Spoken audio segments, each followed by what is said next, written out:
सकारात्मक झाली का?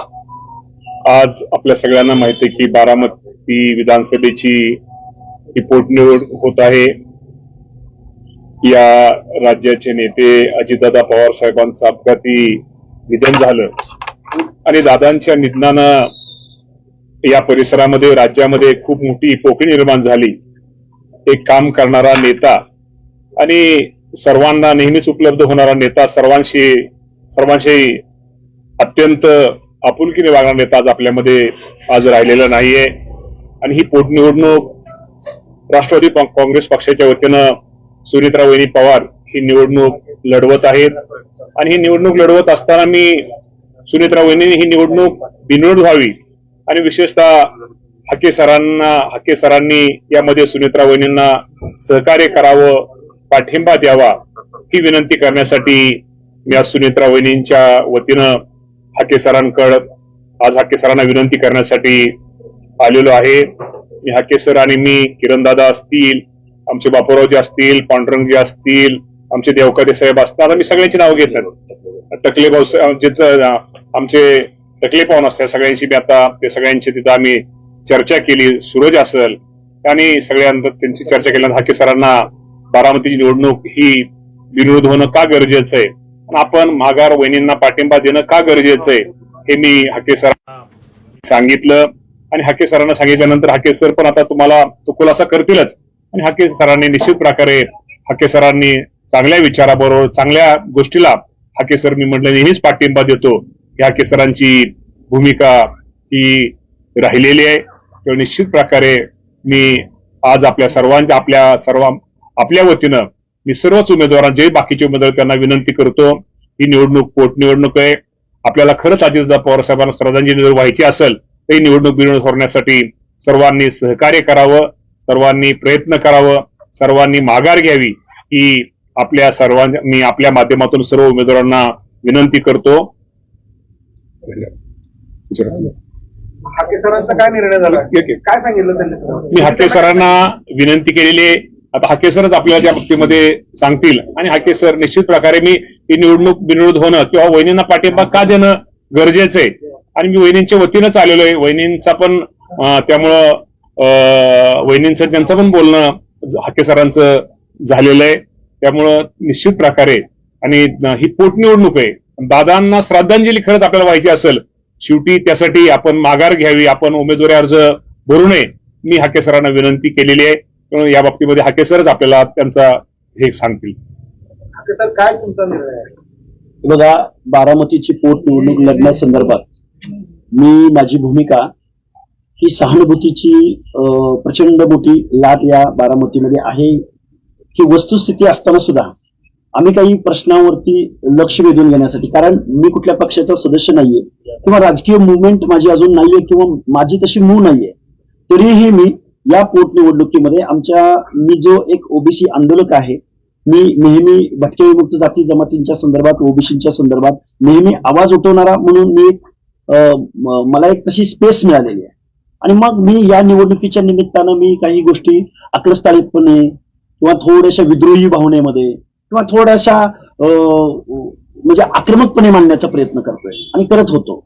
आणि असं करत असताना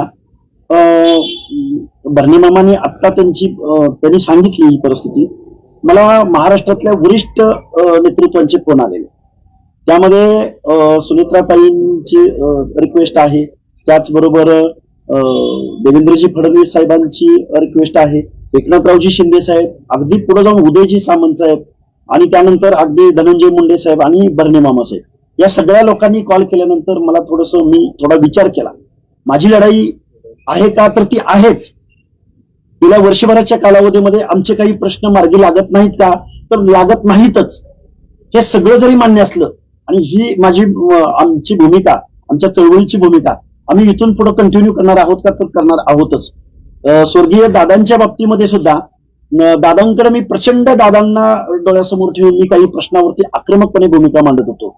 पण ती भूमिका मांडत असताना एक मासला डोळ्यासमोर ठेवून, पब्लिक किंवा क्लासला डोळ्यासमोर ठेवून ही भूमिका मांडण्याचा माझा प्रयत्न होता. आणि काय होतं, संघर्ष करत असताना कार्यकर्त्याला खूप आक्रमक पद्धतीने मांडणी केली जाते आणि परत त्याला थोडंसं ट्रोल पण केलं जातं.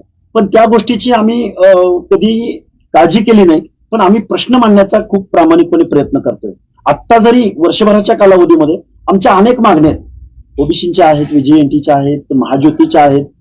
18 महामंडळं याच गव्हर्नमेंटने निवडणुकीला सामोरं जाण्या अगोदर 18 महामंडळं घोषित केली होती, पण त्या महामंडळांना अजूनही अध्यक्ष भेटलेला नाही, अजूनही कार्यालय भेटलेलं नाही. कालचं बजेटरी सेशन झालं. या बजेटरी सेशनमध्ये अर्ध्याहून जास्त लोकसंख्येला 0.5% 0.56% बजेटरी तरतूद झाली त्यांच्या सामाजिक न्याय हक्काच्या योजनांसाठी. मी मला काही गोष्टी आम्हाला जाणवल्या. या गोष्टी डोळ्यासमोर ठेवून आम्ही आक्रमकपणे भूमिका मांडत आलोय. पण या सगळ्या गोष्टी जरी असल्या तरी ह्या वरिष्ठ मंडळींनी मला कॉल तर केलेच होते, पण सुनित्राताईंचा ज्यावेळी मला फोन आला त्यावेळी मी ठरवलं, नाही, एवढी सगळी लोक जर आपल्याला कॉल करत असतील तर आपण या गोष्टीचा विचार केला पाहिजे. तुम्ही माघार घेतल्यामुळे तुमच्या विश्वासार्हतेवरती प्रश्नचिन्ह निर्माण होतं. बघा, ज्यावेळी माणूस प्रामाणिकपणे काम करतो, ज्यावेळी बघा आपलं एक मन आहे, कर नाही त्याला डर कशाला. आता माझा फॉर्म तयार आहे आणि आम्हाला आतापर्यंत माहित नव्हतं की आपल्याला अशा प्रेसला सामोरं जावं लागेल. त्यामुळे मी जरूर तुम्हाला सांगेन की ही भूमिका घेत असताना, विद्रोहाची भूमिका घेत असताना, ज्यावेळी समाजातल्या शेवटच्या घटकाचा आपण आवाज उठवायला जातो त्यावेळी या गोष्टीनं सामोरं जावंच लागतं. यातून तावून सुलाखून निघाल्याशिवाय पुढे आपल्याला वेळ येणारच नाही. माघार घेण्याचा निर्णय घेतला, काय चर्चा झाली, काय मागण्या मी आता माझे जे प्रश्न आहेत, मी जे बोललेलो आहे त्याच्यावर मी स्टिकअप आहे. माझा आजपर्यंतचा अनुभव माझा तरी समाधानकारक नाही, म्हणून मी एवढ्या आकांत तांडव करून मी बोलत होतो. पण मी ही निवडणूक झाल्यानंतर मी थांबणार आहे का? अजिबात थांबणार नाही.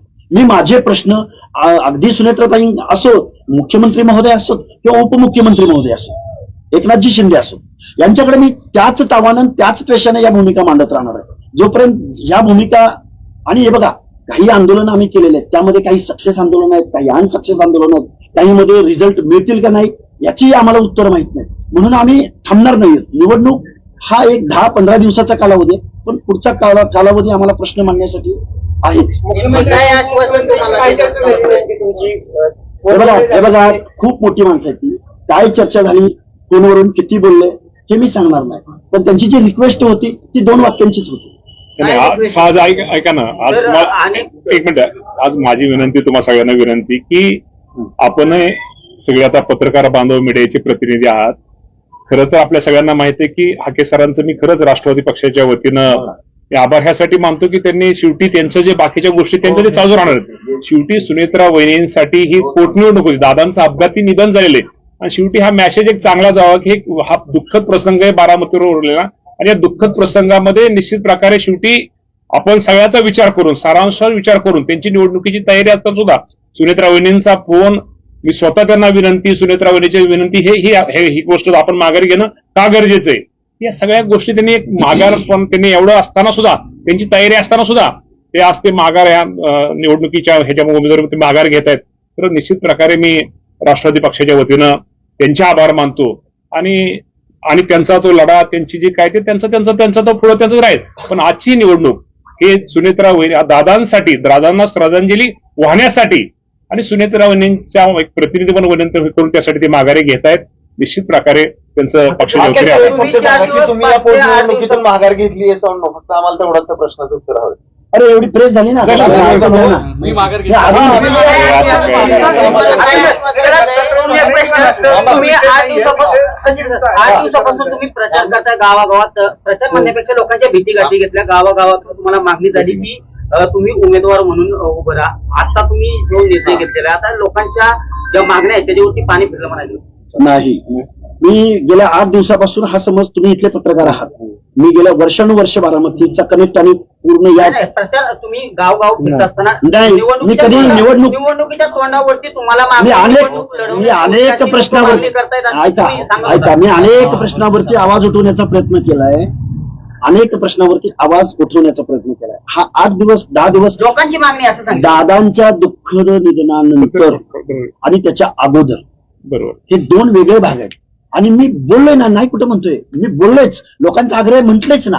पण एवढी वरिष्ठ मंडळी ज्यावेळी बोलतात त्यावेळी राजकारणामध्ये समय सूचकता आणि काही गोष्टी, तर जो 2 पावलं मागे येणं 2 पावलं पुढे जाणं, ह्या गोष्टी आहेतच ना. मी ऐकतोय का नाही तुम्हाला माहिती आहे ना, सगळ्या महाराष्ट्राला. आम्हाला महाराष्ट्रात 4 वर्षात, गेल्या 4 वर्षामध्ये लक्ष्मण हाके माहिती आहे तुम्हाला? मंदारजी, आज त्यांनी सुनेत्रा वहिनी दादांच्या श्रद्धांजली वाहण्यासाठी आज बारामतीमध्ये दुःखात हे प्रमाणे सुनेत्रा वहिनींना पाठिंबा देण्यासाठी आज त्यांनी माघार घेतलेले. चंद्रकांत वाघमोडे नावाचे तुमचे जे सहकारी होते तर ते म्हटलं की ते निवडणूक अर्ज भरणार आहेत. असं इथं हे बघा, त्यांचा विषय वेगळा आहे, माझा विषय वेगळा आहे. आम्ही जरी कार्यकर्ते असलो प्रत्येकाला हे आहेच ना. पण मी नेमकी कोणत्या तडजोडी निवडणूक अरे तडजोड कसली तडजोड? मी एक कार्यकर्ता आहे, सामान्य कार्यकर्ता आहे. माझे प्रश्न मी म्हंटल ना पुढे कंटिन्यू झाला आहे.